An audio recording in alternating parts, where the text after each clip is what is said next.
السلام علیکم۔ Field marshal of Pakistan حضرت اقدس شیخ الارمی امیر الارمی غازی سید حافظ عاصم منیر صاحب دامت برکاتہم نے ایک بیان دیا تھا، اور اس بیان میں یہ تھا کہ جو شریعت کو نہیں مانتا،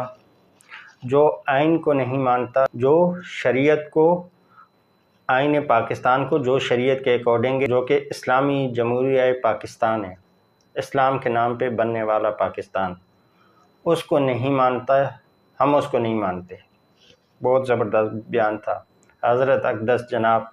سید غازی شیخ الارمی حافظ سید عاصم منیر صاحب دامت برکاتہم کا یہ بہت ہی زبردست بیان تھا، لیکن جناب اقدس کے جو خلیفہ مجاز ہیں، جن کو وزیر اعظم بنانے کی بھی کوشش کی جا رہی ہے، محسن نقوی صاحب، جو حضرت اقدس کے خلیفہ مجاز محسن نقوی صاحب ہیں،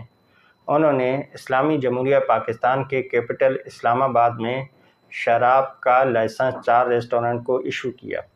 ان کی اپروول سے، ان کی اجازت سے اسلام آباد کے اندر 4 ریسٹورنٹ کو شراب کا لائسنس جاری ہوا، اور اسی حضرت اقدس کی نگرانی میں چلنے والی حکومت میں، جس میں ان کے خلیفہ مجاز محسن نقوی صاحب وزیر داخلہ ہیں،